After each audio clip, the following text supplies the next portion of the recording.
Fantasia, un monde fantastique, submergé par les monstres et les terreurs nocturnes, caché dans les profondeurs des rêves, nourri par les impuissances des humains. Rares sont les lieux où règnent l'amour et la paix. Plus fréquent on y trouve de mauvaises marées. Gare à toi, celui qui ira s'y aventure. Tu n'en ressortiras jamais. Seul le plus puissant s'en sortira vivant. Voilà donc Fantasia. On vient d'entendre un poème écrit par Lina Coco et lu par Lina Coco et Gita Seba en 5e.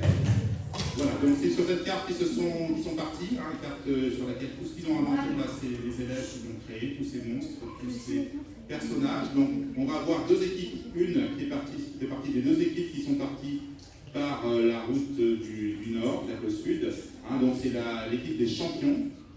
Ils ont traversé, ils ont eu beaucoup de périples, ils ont dû traverser notamment les redoutables marécages de la Mélancolie, qui sont ici. Ils ont aussi pu affronter des monstres redoutables dans ces marécages et découvert différentes quêtes.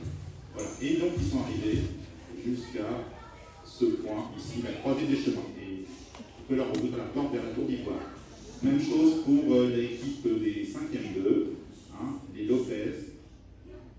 Ils sont partis avec les Dromos vers le nord. Ils ont eu aussi quelques aventures, ils se sont égarés un peu dans l'île d'Avalon, et eux aussi sont arrivés enfin à la croisée des chemins. On va y aller tout de suite sur cette croisée des chemins, en vue de la Tour d'Ivoire.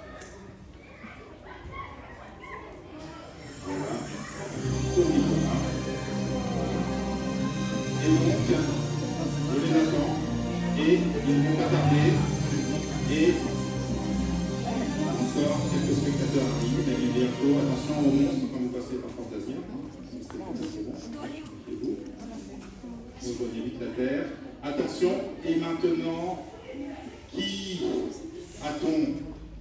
Est-ce que au documentaire dans ta liste de Fantasia? Vois-tu arriver une équipe et laquelle? C'est...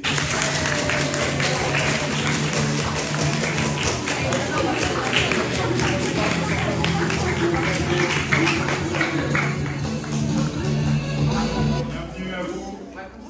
Voilà. Vous allez... Ils ressemblent à vos camarades, mais ce ne sont pas du tout eux, donc ils vont dire leur vrai nom, leur nom de héros et d'héroïne de Fantasia. Qui es-tu, noble héros? Je m'appelle Zarko. Et toi? Je m'appelle Moro. Je m'appelle Inès. Je m'appelle Aurélie. Je m'appelle Sailor Moon, la guerrière qui se bat pour l'amour et la justice. Elle est redoutable.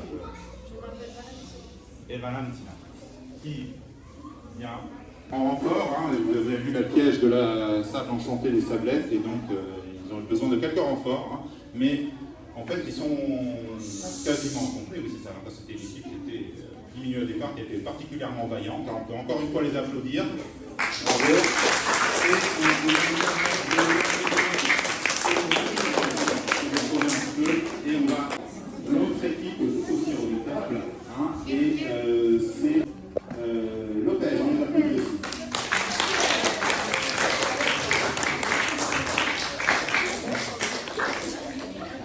Bon. Oh, l'hôtel sur la musique. Il fait de vous les champions.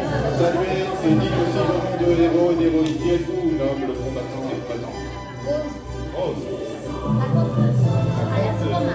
Ronan. Enigma. Le louche. Encore, hein, et un renfort. Les renforts veulent rester anonymes. Hein. Donc on a ici deux grandes équipes. Vous pouvez aussi vous asseoir un instant si vous voulez vous reposer. Et moi je vais tirer au sort entre tous ces champions, lesquels vont en premier affronter la première épreuve. Alors, attention à pas trop présenter ce qu'on voulait aspirer, ça va s'arrêter. Vous allez être soumis à une épreuve, vous le savez, encore peut-être plus difficile que tous les monstres que vous avez battus, c'est d'arriver à raconter cela de façon suffisamment séduisante, de façon suffisamment passionnante, captivante, pour que les terriens qui sont de l'autre côté, ici, puissent entrer en contact avec votre monde imaginaire, vous entendent et vous applaudissent. Hein. Vous n'entendrez pas ces applaudissements, mais moi je les entendrai, et s'ils sont suffisamment forts, eh bien, ça voudra dire que vous avez franchi la première étape. D'accord? Alors je vais tirer au sort quelle équipe. Je sais que vous n'avez pas, hein, c'est pas des histoires que vous avez appris par cœur, que vous devez en partie improviser, c'est difficile, c'est une vraie épreuve. Je vais tirer en sort quelle équipe va devoir l'affronter en premier. Pouf pouf, entre ces deux équipes, ce sera vous qui raconterez le conte en premier. Mais comme la reine ne le veut pas, ce ne sera pas vous. Mais comme la reine le veut, de Fantasia, ce sera vous. Bien attendu. Bonjour à tous, aujourd'hui je vais vous raconter l'histoire des Lopez, une de leurs aventures. Je vais dire cric et vous allez dire crac. Cric, crac. J'entends pas bien. Cric, crac. Bien, je vais commencer. Il y avait 3 aventuriers, Enigma, Rose et Esther. Elles marchèrent dans un désert, le désert souterrain. Elles étaient fatiguées, elles voulaient se reposer. Puisqu'elles virent un arbre, les pommes étaient si mûres qu'elles se régalèrent.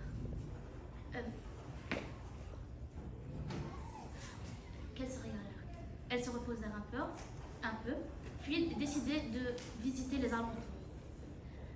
Elles virent un ruisseau, mais c'était difficile de traverser le ruisseau, car il y avait des rochers et plein de buissons. Puis, les 3 aventuriers décidèrent de se cacher, car ils ont entendu des bruits de pas.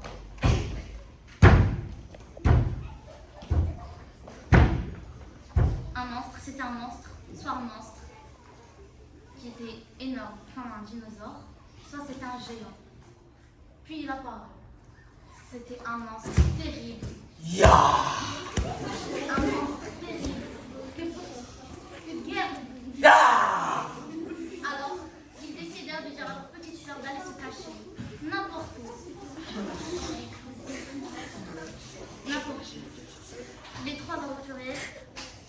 ils ont, le monstre les frappe. Ils tombent tous par terre. Ils tombent tous par terre. Ils tombent tous par terre. Puis ils se relevèrent. Ils réunirent tout leur pouvoir. Il y a une géante boule bleue qui vainque le monstre. Et voilà, c'est la fin de l'histoire. Bravo. Alors, avez-vous franchi cette épreuve? Eh bien, moi, j'ai des bonnes oreilles pour entendre la terre. Donc, les Lopez, je vous annonce officiellement que vous avez bien franchi cette première épreuve. Vous avez réussi à déclencher les applaudissements. Je vais les applaudir encore. C'est stressant. Et je me rappelle, ce ne sont pas des textes qui vont appris par cœur, mais qui doivent en partie improviser, donc c'est pas facile du tout.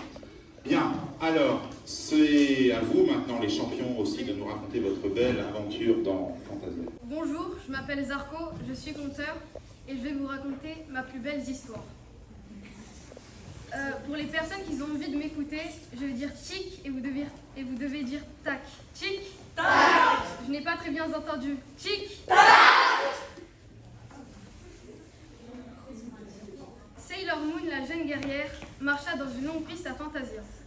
Le soleil était très violent. Il faisait tellement chaud que Sailor Moon s'était arrêtée pour prendre du repos.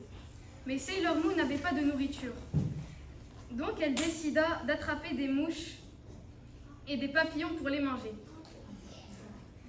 Quand elle avait pris des forces, elle décida de continuer l'aventure. Sailor Moon s'est arrêtée car elle avait vu du sable. Le sable était tout blanc, c'était le désert. Le soleil était impitoyable, il faisait tellement chaud et qu'elle s'était perdue dans le désert. Et soudain, un serpent surgit de nulle part. Sailor Moon avait lâché un cri de soulagement. Mais soudain, un monstre surgit de nulle part. Il était grand et fort, poilu. Son visage était couvert à moitié de cicatrices. Il avait de longues jambes qui lui permettaient de courir et de sauter d'une vitesse époustouflante. Il était tellement fort. Sailor Moon lança son attaque par peur. Sailor Moon kick! Mais Moro, tellement puissant, rigola et lançait par son tour son pouvoir.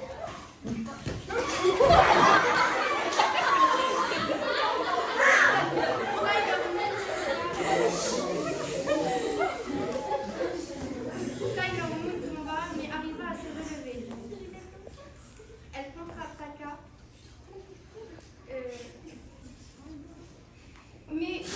Mais Sailor Moon, tellement impuissante et faible, que Valentina et Orihime venaient l'aider.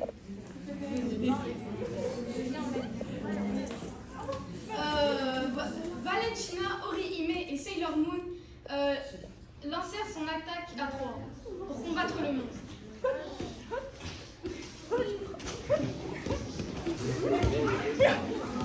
Le monstre tomba par terre. Il était impuissant et faible et ne pouvait pas se relever. Donc, Sailor Moon prena du sable et aveuglait le monstre. Mais le monstre ne pouvait rien voir, il était aveugle. Donc Valentina, Orihime et Sailor Moon donnaient des coups de poing pour terminer leur combat. Sailor Moon, Valentina et Orihime gagna la victoire et remporta le combat. Je dirais pour la victoire. J'ai terminé mon histoire pour en jouer.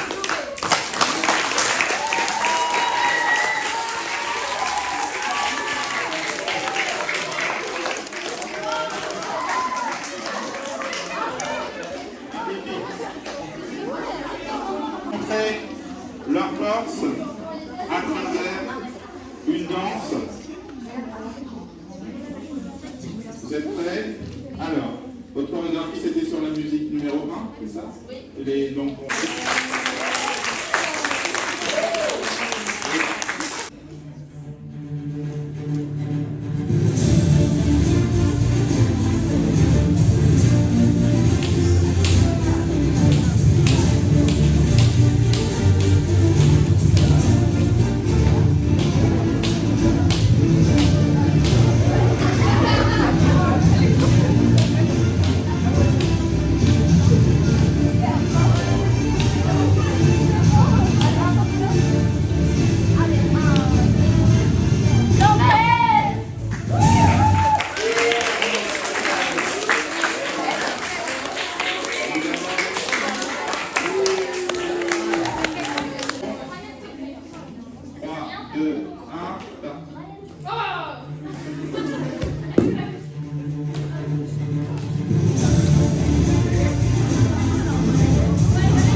Donc, jeu de questions, dernière épreuve, des questions de connaissances, des questions sur différentes choses du programme de français.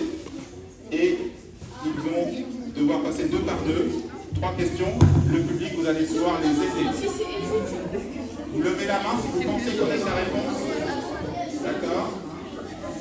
J'ai... Pas un récit romanesque.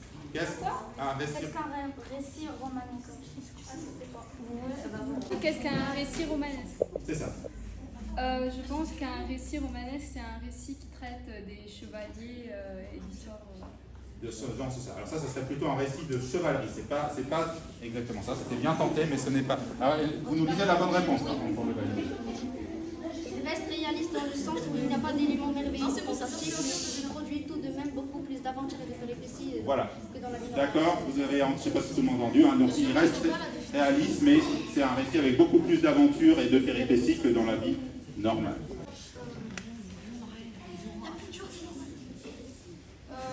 Ma question est qu'est-ce que les extensions du nom?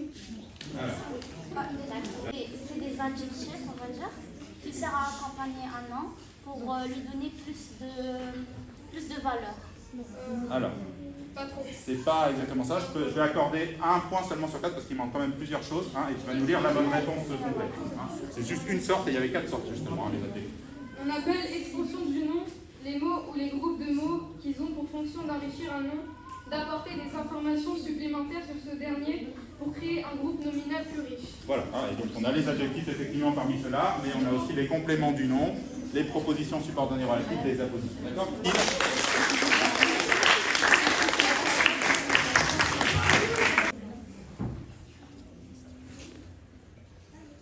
La première version écrite de l'Iliade sera rédigée combien de siècles plus tard par rapport à la version orale? Alors, 15, 10 ou 15? 15. Alors, quelle est la réponse? La bonne réponse. 2 siècles. Voilà. Donc, 200, mais c'est déjà beaucoup. Hein, pendant 200 ans, ils se sont juste raconté l'Iliade oralement, ils se sont transmis parce que c'était juste les qui apprenaient par cœur.